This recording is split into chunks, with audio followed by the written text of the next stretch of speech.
And I explained it to President Obama right after he took office, and he was impressed. I said, you know, if we pass the bill today, you've said everybody'd get a tax cut.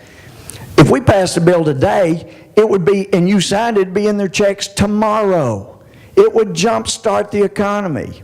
And Newt Gingrich loved the idea, and he had his people run the numbers, and even just 2 months on average was going to leave the average home with an additional $5,000 to $6,000 extra dollars. Now that would help turn things around. You think you wouldn't eat out a time or two in those 2 months with all that extra money in your check? It would have helped turn things around. We had people, when we did a survey, who had gotten behind on their mortgages when gas got to $4 a gallon. And they said, you know, if we had 2 or 3 months of our own money in our own check, all that tax money, we could catch up. We wouldn't need bailout programs. We could catch up, we'd be okay. Some had said this would let us get out from under our car. We're upside down. We owe more than it's worth, but we got that money. We could get a new car that was more gas efficient. We'd be ready for the next time gas goes up. All kinds of good things would happen if you left money in people's own account. Now, the other thing, I was trying to convince my own leadership. Leader Boehner, Paul Ryan didn't buy it. Paul said it's not a serious proposal. And I explained, actually, it would, according to Moody's, increase the one-year GDP more than any other proposal, including yours. And he said, yeah, but mine increases it more for 5 years than yours does. When you divide it by 5, it actually helps more in the first year. Nobody's going to give you 5 years to get the economy going. But anyway, the other point was, it was going to do what conservatives have been trying to do for years, get people to notice how much money they're sending to Washington. Because once they look at that amount of money, you know, some have tried to do it by making people get paid in cash and then pay the cash back to go to Washington. That would have done it. But when people see how much money is in their check going to Washington, they would become Republicans in a hurry. And if not Republicans, they would be Tea Party folks that would be even better and demand even greater accountability. So that would have been a great move. Well, the reason I bring that up is because I've heard our president say over and over, the Republicans don't have any good ideas. Now, I told him, to be fair, I told him when I gave him the idea about the tax holiday, and he said, wow, that's a great idea. Have you talked to Larry about that? Larry Summers, who recently got fired from Harvard, was right behind him. And Larry steps out and says, yeah, you got a card? And I gave him a card. He said, yeah, I'll give you a call. We can talk about this. Well, he didn't call. I tried to call several times, never could get through. But nonetheless, I told the president, look, I don't care who gets credit for this, but it's a good idea, and it will help Americans more than any of these other stimulus bills. And he said, that's a great idea. Well, now, a year and a half later, I don't mind him taking credit for the idea, because he's talking about it in August and September. I don't mind that. But if you're going to take my idea, don't turn around and say I don't have any good ideas. That's what I resent. You know, at least be honest enough to say this was a good idea. It wasn't my idea, but it's a good idea. Republicans do have some good ideas, and that would make a difference. But that's one thing. I've been filing, this is my third term, I've filed 3 times the UN Voting Accountability Bill. It's simply, very simple. And Henry Hyde said, he told me when I was first there, he said, I love the thinking behind this. I love the way you think. Well, it's just very simple thinking. It just says any country that votes against the United States position in the UN more than half the time will get no assistance of any kind from the United States the following year. I'm for that. Apparently you're for that. I'm for cutting the corporate tax. People have been misled for so long to think that a corporate tax is only paid by corporations. Well, you know, if they don't pass that on to their customers, they can't stay in business. That's why it's an insidious tax. And then there's this other tax called the death tax. That said, and I'm not going to ever have to worry about the death tax, but it's a socialist notion that says you accumulated too much during your life, so the government needs to take 55% of it and redistribute the wealth. That's ridiculous. That's un-American. And we need to stop that. You know, there's no reason for that. And people that say the rich need to pay their fair share, they're right. Everybody does. And everybody needs some skin in the game, as we say in East Texas.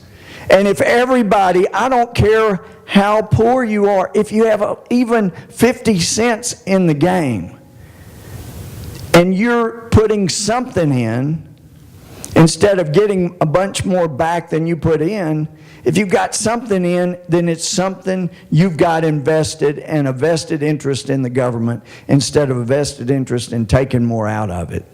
We got to get that turned around. There are so many things that will really get things going good. As Art Laffer said, first thing you got to do is quit buying stuff. You know, y'all probably are not aware, I am because I'm on Natural Resources Committee, we're buying land every week.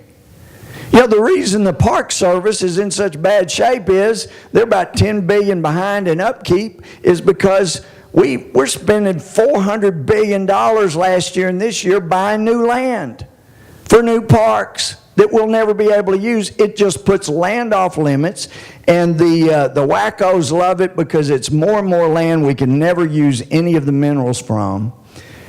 I'm for using what God's blessed us with. More resources than anywhere in the world, and we got them, and we could use it. But if the same people are in power, and I don't care how well-meaning they are, when they elect a Democratic Speaker of the House in Washington, they elect a Democratic Speaker of the House in Austin, then the bills that we're talking about will never have a chance. They'll never come forward. And it'll be more and more government jobs until it becomes so bloated. It as was said in the 1700s about the Greek democracy, it dies because of irresponsible financial policies. As you may recall the quote, when people in a democracy find that they can vote themselves largesse money out of the treasury, then they always elect the person that promises them the most money, and then they die of financial irresponsibility. We can turn that around, but it's got to be now and in 2012. Well, let me just finish up.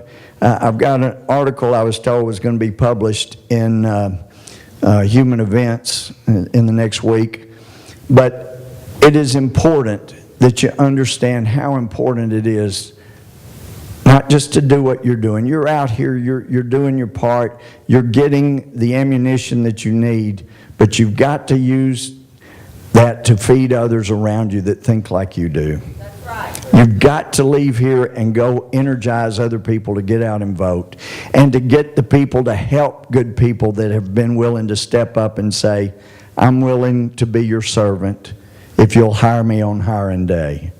But people that got to come out, and they got to participate in the hiring process. They got to participate in helping get good people hired on hiring day.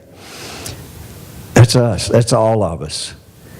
And if they don't do what's expected 2 years from now, they got to fire them and hire somebody else. It's how it was meant to work. And if you look at the back of the dollar bill, on either side of the back of the dollar bill, you see the two sides of the Great Seal. And on one side, the eagle we're all familiar with the ribbon in his mouth, says a pluribus unum, out of many, one. Means you come together, you speak one language, you're one group, you're Americans, you're not hyphenated, you're one group. Out of many. We want immigrants. We need immigrants in America. It's what helped make us great. But they got to follow the law and become one. We want them. We need them. We hope we'll be joined by lots of immigrants that feel the same way. That's what we need here. On the other side, you have the pyramid that showed something great being built, and above it is a triangle with the all-seeing eye of God is what's represented. With the eyeball in there, that represents the all-seeing eye of God. And above it, Annuit Coeptus, Latin meaning He, God, has smiled on our undertaking. Because they knew God's smiling on what we've done. You know, as Ben Franklin said in the Constitutional Convention, You know, in the beginning contest with Great Britain, we had daily prayer in this room. Our prayers, sir, were heard, and they were graciously answered. How has it happened, sir, that we have not once applied to the Father of lights to illuminate our understanding? He said, if a sparrow cannot fall to the ground without his notice, is it possible that an empire could rise without his aid? We're assured, sir, in the sacred writing that unless the Lord build a house, they labor in vain that build it. He said, firmly believe this. He said, I also firmly believe without his concurring aid, we shall succeed in this political building no better than the builders of Babel. We'll be confounded by our little partial local interests, and we, sir, shall become a byword down through the ages. Well, folks, that's us now. We either step up and elect a responsible government locally, in Austin, in Washington, or we will become the byword down through the ages. They knew they had done something great, and God had smiled on their undertaking. That's why that's on your dollar bill. But we have not given God a whole lot to smile about. But we're about to. And that's why I'm grateful you're here. We're going to give God some reason to bless us again. Thank you very much. God bless you.